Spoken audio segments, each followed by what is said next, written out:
Por la señal de la Santa Cruz de nuestros enemigos, líbranos, Señor Dios nuestro, en el nombre del Padre, del Hijo y del Espíritu Santo. Amén. Señor mío y Dios mío, creo firmemente que estás aquí, que me ves, que me oyes. Te adoro con profunda reverencia. Te pido perdón de mis pecados y gracia para hacer con fruto este rato de oración. Madre mía Inmaculada, San José mi Padre y Señor, Ángel de mi guarda, interceded por mí.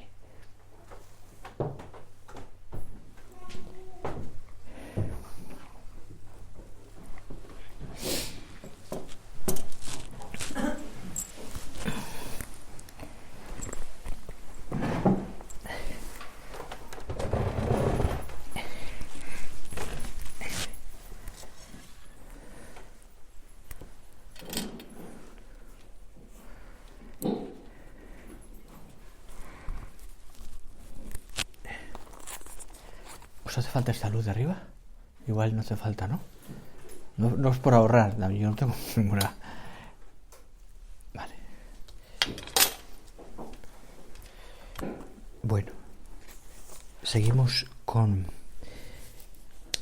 lo que estábamos hablando, con la Edad de María, ¿verdad? Y nos paramos ahora en este ratito de oración, al final de la mañana, en el bendita tú entre todas las mujeres. Bendita tú entre las mujeres. ¿Y por qué es bendita la Virgen entre todas las mujeres? Como le dice Isabel, ¿no? Porque es la Madre de Dios. Porque es la Madre de Dios. Sin embargo, decir solo eso, sin explicar lo demás, todo lo que significa y que veremos ahora, intentaremos ver un poco, pues ¿se oye bien fuera? ¿No? Se oye, sí. Decir eso solo, como os digo, nos pone, yo creo que en una situación muy distinta de la nuestra, ya que la vocación de la Virgen evidentemente es una vocación irrepetible. Ella es la Madre de Dios. No ha habido más que una Madre de Dios, no habrá nunca en la historia más que una Madre de Dios, lógicamente, ¿no? Es la única, ¿no?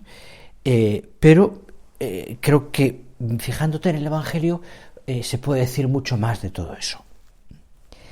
En primer lugar, fijaros, pensad que es Isabel, su pariente. Decimos su prima, pero nunca dice su prima en ninguna parte. Es decir, su pariente, da igual, Isabel. La que le dice lo primero, bendita tú porque has creído. Es lo primero que le dice, bendita tú porque has creído. Y en esa exclamación que Isabel le dice, porque reconoce que ella, y lo reconoce porque lo reconoce también la criatura que Isabel lleva en su seno, ¿no? Juan salta de gozo al reconocer que María llevaba en su seno al niño Dios. Isabel se da cuenta, y se da cuenta de la fe de la Virgen, de su pariente. Bendita tú porque has creído, ¿no?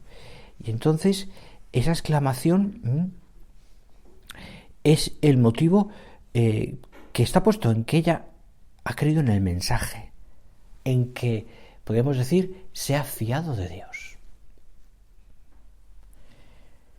Y esto sí que nos acerca mucho más al ejemplo de la Virgen, que te decía antes como irrepetible, ¿no? Pero nos acerca mucho más al ejemplo de la Virgen. Ella ha creído en el mensaje de Dios, se ha fiado de Dios. Y haciendo una semejanza a esto, una analogía, podríamos decir, Dios también se ha fijado en nosotros, en ti, en mí. Y Dios también, como a María, de una manera distinta y con toda la distancia que hay, que es enorme, pero también Dios tiene un mensaje para ti y para mí. Lo que tenemos que preguntarnos es si yo eso me lo creo de verdad y me fío de Dios como María. Si yo realmente eso no es algo que queda en no se sabe dónde, sino que yo me lo creo de verdad y para mí es importante. Me fío de Dios, me lo creo. Dios tiene un mensaje para ti, evidentemente, como para mí. Cristo lo lo confirma, fijaros, lo confirma cuando en un momento dado cuenta el Evangelio también que, y además es un texto muy controvertido, no controvertido, sí, que hay que explicarlo, ¿no? Cuando aquella mujer de pueblo, que es del pueblo más bien, que estaba escuchando al Señor, se entusiasma y se levanta y grita, ¿no? Con emoción, adelantándose incluso a lo que vendría después. Bendita la madre que te trajo al mundo, le dice. Bendita la madre que te llevó en tu seno, ¿no? Estaba tan entusiasmada que les da del grito esto, ¿no? Y entonces Jesús le responde, más bien bendito quien escucha la palabra de Dios y la pone en práctica. Claro, así de entrada parece como un rechazo de su madre, y no todo lo contrario, es que es todo lo contrario, es decir, como diciendo, bueno, no bendita la madre que me trajo al mundo, sino bendito quien escucha la palabra de Dios, porque la primera que escuchó la palabra de Dios y la puso en práctica fue María. Es decir, de alguna manera es un elogio fantástico a la Virgen, porque se dirige a lo importante. Escuchar, y aquí me quiero parar, escuchar la palabra de Dios y ponerla en práctica. Escuchar la palabra de Dios y ponerla en práctica.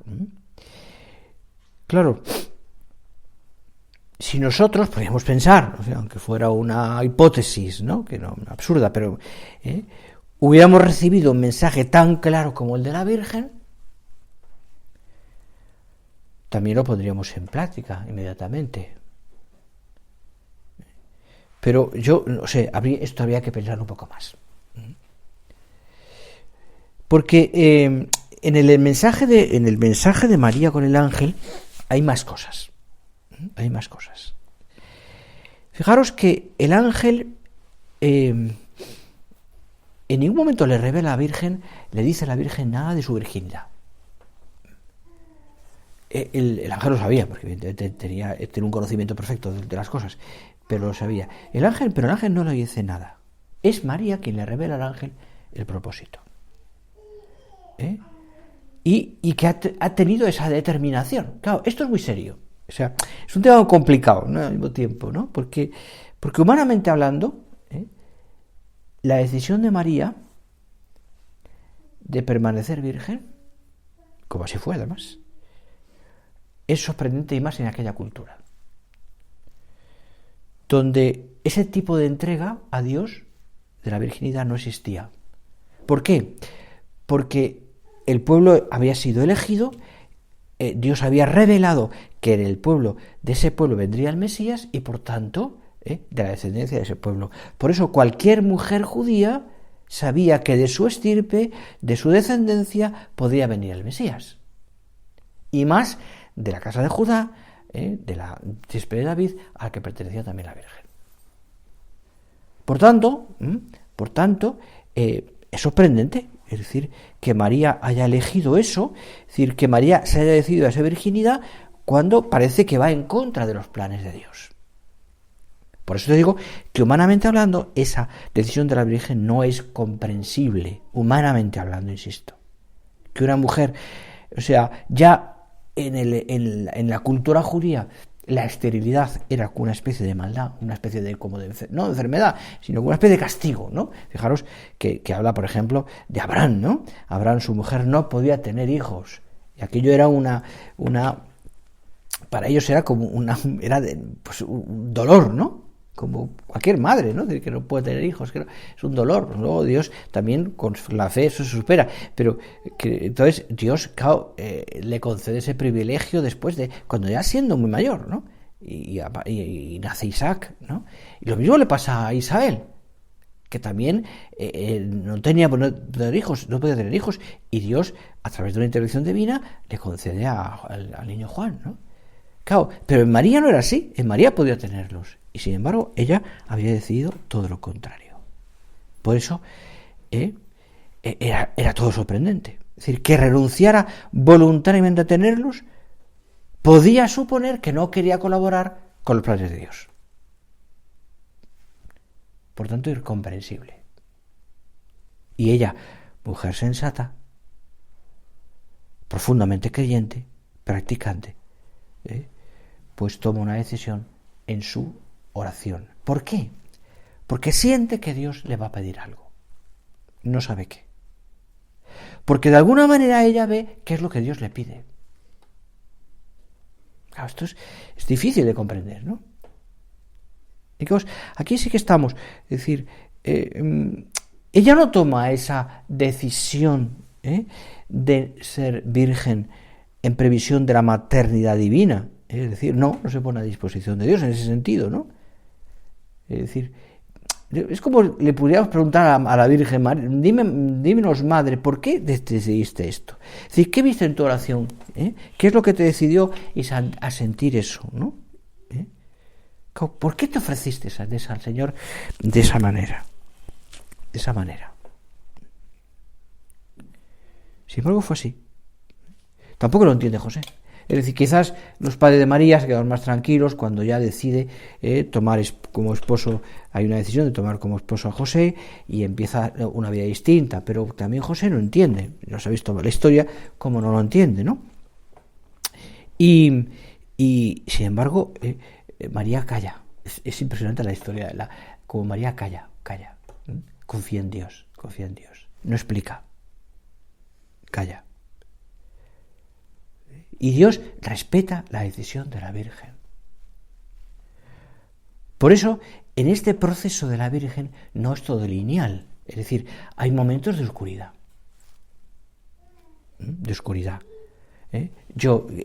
Ella está disponible para Dios, pero al mismo tiempo Dios le ha pedido algo que no es compatible con lo que podía la decisión final. Fijaros, ¿por qué cuento todo esto? Porque es muy bonito pensar, y creo que esto nos afecta mucho a nosotros, cómo el Señor, tu Señor, respetas la dignidad de los instrumentos y la respuesta libre de cada uno. El Señor nunca fuerza las cosas, nunca. Dios no fuerza una decisión. Dios bendiga, pide. Dios no te va a forzar a que tomes decisiones en tu vida pequeñas y grandes. Que tomes una decisión, no sé, desde cosas que son definitivas en la vida, como el matrimonio, o como una vocación, o lo como sea, a cosas pequeñas, habituales, ordinarias, rutinarias de cada día. No. Dios deja que tu sí a Él, en las cosas, insisto, más pequeñas, las más normales, un rato de oración que tienes que hacer todos los días, el trabajo bien hecho, atender bien a tus hijos, vencer una tentación, lo que sea siempre fruto de tu amor, de un acto de amor tuyo, como el de la Virgen. Siempre. Dios no te va a obligar a quererle. Dios no te puede obligar a quererle. Respeta tu libertad. Dios quiere que le ames, por supuesto, pero que sea decisión tuya, un acto de amor tuyo, de entrega confiada, no el resultado de un ejercicio de cálculo, ¿no? De si me compensa o no me compensa hacer esto o no hacer esto, hacer un plan de vida o no hacer un plan de vida, ir por este camino o por otro camino, no, eso, sino que es una decisión tuya de amor, en el fondo, ¿no? Claro, por eso te decía que en esto todo no es lineal, hay momentos de oscuridad, y como en nuestra vida, hay momentos en los que no sabemos qué decidir, o hay momentos en los que vemos una cosa pero no lo tenemos claro, o hay momentos en que lo vemos claro y nos cuesta seguir ese camino. La Virgen va respondiendo y solo Dios da el siguiente paso cuando ella ha respondido. Lo mismo pasa con nosotros. ¿Tú qué pasos, te pregunto y me pregunto también a mí en mi oración? ¿Yo qué pasos he dado por ahora por Dios? ¿O qué soy capaz de ofrecerle a Dios?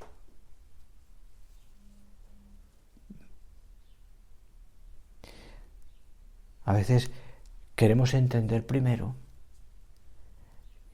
y después entregarnos, cuando debería ser al revés.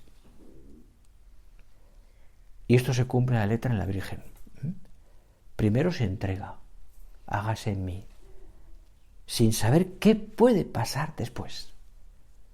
intuye, el ángel le dice cosas, ¿no? Pero no todo. Después Simeón en aquel encuentro en el templo le dice más cosas que son muy duras. Y ella va dándose cuenta poco a poco. Pero primero se entrega.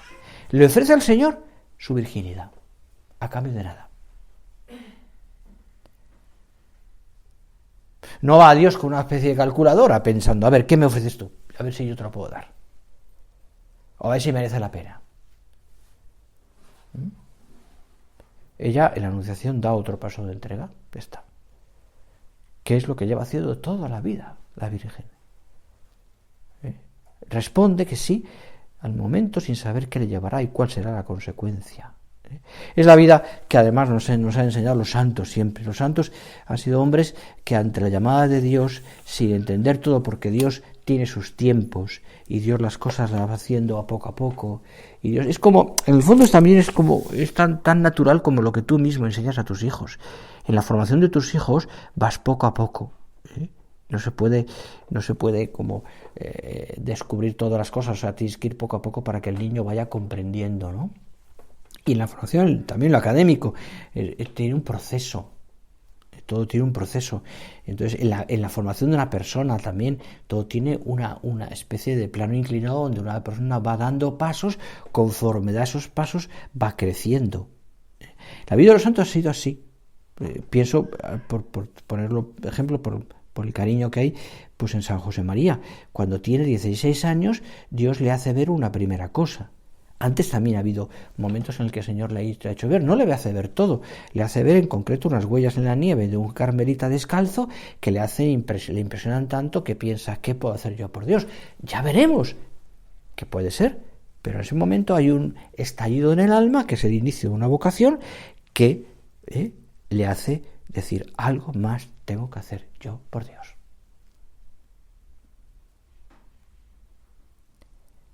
Y ahí comienza un proceso interior que le lleva más adelante, años después, a tomar una decisión.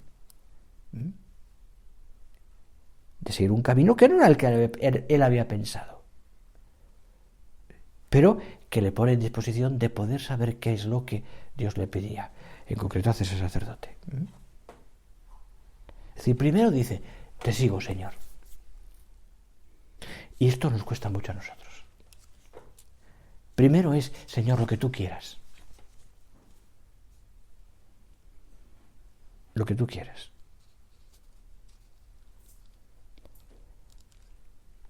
Y esto es lo que yo me pregunto, ¿no? Decir, ¿tú qué le ofreces a Dios? ¿Yo qué le ofrezco a Dios? Desde luego, el Señor va a llegar hasta donde tú le dejes. No más. Sencillamente porque Él va a respetar siempre tu libertad.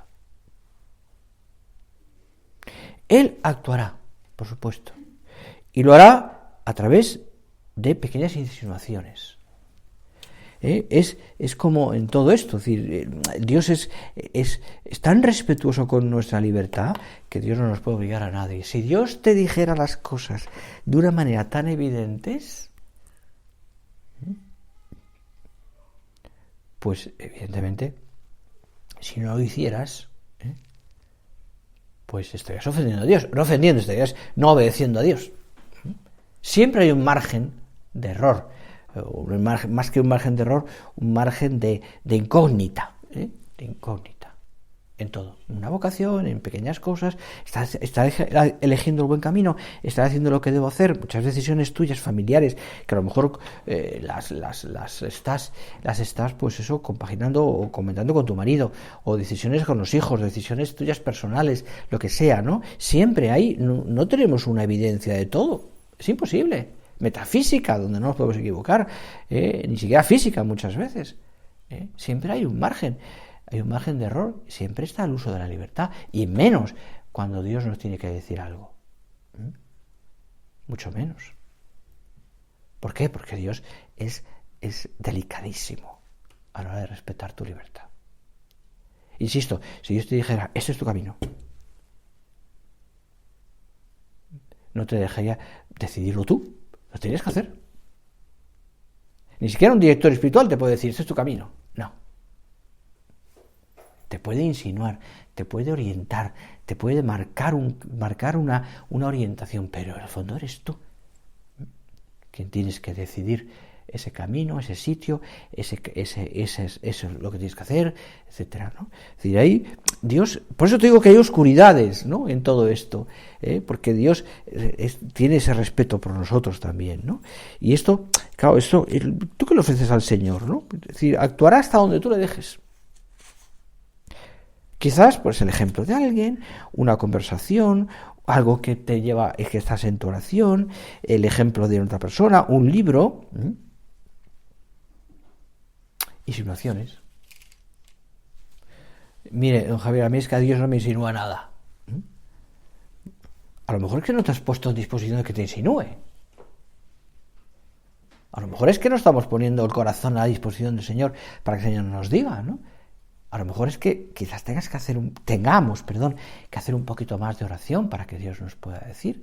A lo mejor tenemos que hacer más silencio en nuestra alma para que el Señor nos pueda también decir cosas. De todas maneras, incluso en momentos de mucha agitación y de mucho lío y de muchas cosas, el Señor también nos insinúa. ¿Por qué? Porque está en tu alma y actúa. Yo siempre lo digo, y parece que es una cosa maravillosa, ¿no? Es decir, cómo el Señor actúa en nuestra vida, ¿no? Y nos dice cosas, ¿no? Voy a poner un ejemplo tonto, bueno, no tan tonto, pero que a mí personalmente, y por tanto es una cosa súper personal, bueno, medio personal, que el Señor yo estaba en el colegio y habíamos terminado, no sé, una plática, no recuerdo qué, y las alumnas estaban como hacemos siempre, limpiando los bancos a las pequeñitas. Y estaba con una profesora al final del oratorio hablando algo yo. Hemos terminado y estaban terminando de limpiar y estaba hablando algo con ella, la profesora, ¿no? Perdonar que es una bobada, pero a mí me hizo mucho bien. Y entonces se me acercó una niña y me dijo, no, Javier, no se puede hablar en el oratorio. Y dije, pues es verdad. Es verdad. Pero ahora es una tontería, es una tontería, porque también hablaban ellas, pero en fin, no digo tanto por ahí, que es una bobada, ¿no? Pero fijaros, es una cosa que digo, pues es verdad, es decir, y más en el caso de un sacerdote, ¿no? O en el caso de un párroco, ¿no? Que está todo el día rondando alrededor del sagrario, la iglesia, la sacristía, la casa rectoral, etcétera. Lo digo muchas veces con los párrocos, ¿no? Es decir, hay muchas ocasiones, a veces te acostumbras, ¿no? Te acostumbras, ¿no? Entonces, y dices, bueno, pues es verdad, es una insinuación. A mí me sirvió muchísimo ese pequeño comentario de una niña que no tuvo más importancia. Pero me sirvió mucho, y dije, es verdad. ¿Dónde estoy?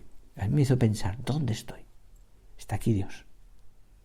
Pues a veces lo decimos nosotros a las alumnas, también, está aquí Dios.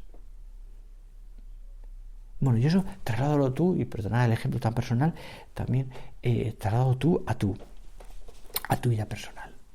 ¿Dónde está Dios en mi vida? ¿Qué me insinúa Dios? ¿Cómo tengo el corazón disponible para que Dios me diga, oye, cambia en esto? Oye, no trates así a tu hijo, o no trates así a esta amiga. Oye, intenta, ¿no? Compaginar, o sea, ser compatible con cosas que tu marido te está diciendo que a veces te cuesta tanto. Entiende, ¿no? Los defectos. Admite muchas veces que los demás tienen defectos que a veces puedes no entender. Entiéndelos. Deja que los demás se equivoquen también, que a veces nos cuesta. También respeta, ¿no? Cientos de cosas, podríamos decir cientos de cosas, ¿no?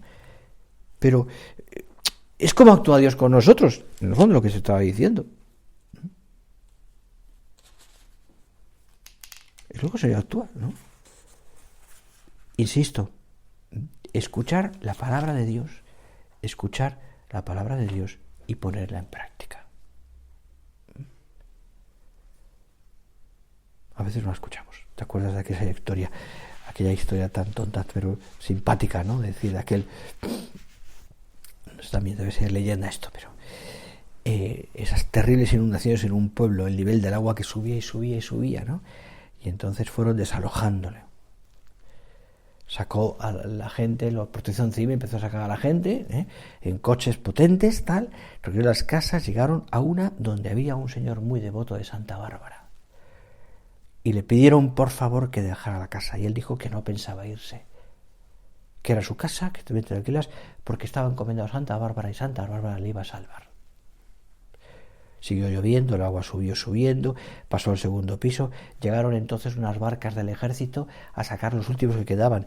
Y lo mismo, él dijo, no pienso irme, Santa Bárbara me salvará. Llegó el agua hasta el tejado y estaba el pobre del tejado. Y llegó un helicóptero y dijo, no me voy porque Santa Bárbara me salvará. Y claro, se murió ahogado. Y al llegar al cielo pidió ver a Santa Bárbara cuanto antes, ¿no? Y entonces Santa Bárbara le dijo, no me has hecho caso, tanta Santa Bárbara para nada. Y le dijo, te he mandado 3 cosas para salvarte y tú no has hecho caso. Un todoterreno, una barca, un helicóptero, y tú ni caso. Es decir, es novada, pero Dios nos puede mandar muchas cosas y ni caso. Dios nos puede decir muchas cosas y no hacemos caso. Quizás porque estamos más confiando en nosotros mismos, o una fe absurda que no está en lo que el Señor también nos está pidiendo. Que normalmente Dios utiliza lo ordinario. Lo ordinario. Las cosas más normales de cada día, donde Dios se manifiesta, se muestra. Se muestra, ¿no? Es decir, Dios, pensadlo, ¿no? Y esto podemos llevarlo al terreno práctico porque es interesante también que tú lo pienses, ¿no? Ya personalmente. ¿Cómo es decir, en esa relación que tengo que tener con Dios, Dios cómo me habla y dónde me habla? Entonces, si tú te paras a pensar, y insisto, y ahí que tendríamos que hablar esto, pues ya saldrá, si tú te paras a pensar, es decir, en el Dios que está contigo, que saldrá en la siguiente meditación, tu mejor amigo, al que Él está esperando que tú vayas a Él, y por tanto hay en tu día ratos de silencio para estar con Dios, de oración, escucharás esa voz. Y notarás cómo el Señor quiere contar contigo. ¿Qué señal espero? ¿Que venga San Gabriel? No va a venir. No habrá. Si no habrá esas intervenciones divinas a base de insinuaciones, si no hay por tu parte o por la mía una decisión de ofrecerme a Dios. Señor, mi corazón está dispuesto a lo que tú me pidas. Tenemos que ser así. Por eso mi pregunta es, yo, Señor, ¿qué te ofrezco?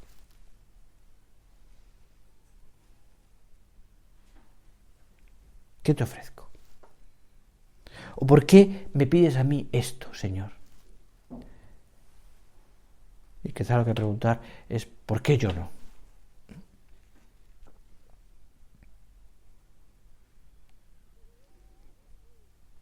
Que no tengamos miedo.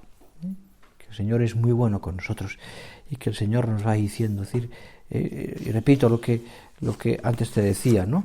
Escuchar la palabra de Dios y ponerla en práctica. Escuchar la palabra de Dios. Pero bueno, hay que empezar a escucharla. La Virgen lo hizo. San José, al que tanto queremos y estamos pidiéndole también lo hizo. Escuchó la palabra de Dios, lo que el Señor le pedía. Lo hizo también en su te diría como en su no saber qué pasaba, ¿no? Pero llegó un momento que San José, pues evidentemente, se fió absolutamente de Dios. Lo que Dios le pedía. Miramos a la Virgen, nuestra Madre, Santa María, y le pedimos eso, ¿no? Señor, que yo siga ese camino, o sea, que se entienda, ¿no? Insisto que esto me gustaría que quedara en cosas genéricas, sino que bajemos al terreno, a lo que nos pasa todos los días, a mí, primero y a vosotros, ¿no? Es decir, pues ese don Javier, en los oratorios no se habla, que a mí me hizo mucho bien, a lo que te puedo decir un hijo que ya está, o sea, que... me contaba una madre, perdonad, que aunque me alargue un minuto, que me hizo mucha gracia, porque la madre me lo contaba además, años después, me lo contaba también, porque le hizo gracia, al mismo tiempo le hizo pensar. Le hizo pensar. Es una familia numerosa, son de hijos. Hace ya años. Pasó, lo contaba en Pamplona, hace años que estuve allí. Recién ordenado, trabajé un poquito en algunas cosas, ¿no? Y me contaba una madre lo siguiente, que tenían dificultades económicas bastante serias, ¿no? Bueno, iban justitos, tenían un montón de hijos, no sé si tenía entonces ya 7, 8 hijos, no sé cuántos tenían ya, ¿no? Y entonces ella, pues había hecho, pues economía de todo, y iba ajustando precios, ajustando compras al por mayor, en fin, como hacéis todas, ¿no? Y entonces, pues los niños no pasaban hambre, estaban bien alimentados, pero tenían hambre siempre. Siempre. Y entonces, estaban bien alimentados, y gracias a Dios los cuidaban, pero siempre tenían hambre, ¿no? Siempre parecía que no, parecían limas, ¿no? Y entonces, pues ella fue comprando, pues claro, entonces, pues ahora ya hay muchos más medios, pero todo el tema de congelar el pan, no congelarlo, etcétera, etcétera, bien, sabéis de esto, ¿no? Pues ella efectivamente fue congelando, fue viendo que el pan de 2 días congelado, pues duraba bien, descongelaba y tal. Y vio que con 3 días también, ya así compraba más, iba sobrando, tal, y entonces llegó un momento que así fue alargando, por las mañanas les daba el pan tostado, pero recién congelado, descongelado, y claro, llegó un momento en que les dio de 8 o 10 días el pan. Yo no tengo ni idea, vosotros sabéis mucho más cómo está el pan de 8 o 10 días, congelado y descongelado varias veces. Y entonces, ese día, claro, los niños se comían lo que les pusieran delante, pero claro, llegó un momento que aquello, y entonces me decía la madre que muchas gracias, que ese día ya el pequeño le dijo ya, mamá, tú eres muy buena, pero hay una cosa del Evangelio que tú no vives. Le dijo, ¿y qué, hijo mío? Dice, aquello que dice el Señor, que si tu hijo te pide un pan no te das una piedra. Le dijo, ¿no? Le hizo muchas gracias, pero me contó después la madre, dice, que le hizo pensar también, ¿no? Decía, aquello le hizo pensar, ¿no? O sea, quizás tengo yo que ser menos perdonar, cutre, o no sé cómo decirlo, ¿no? Pero es verdad, o sea, que le hizo pensar. El Señor nos habla de muchas maneras, ¿no? Muchas maneras. Vamos a pedir al Señor que tengamos el corazón dispuesto para que de verdad nos hable, nos pueda decir las cosas. Pero para eso, ¿no? Escuchar la palabra de Dios y después hablaremos de aquello, ponerla en práctica.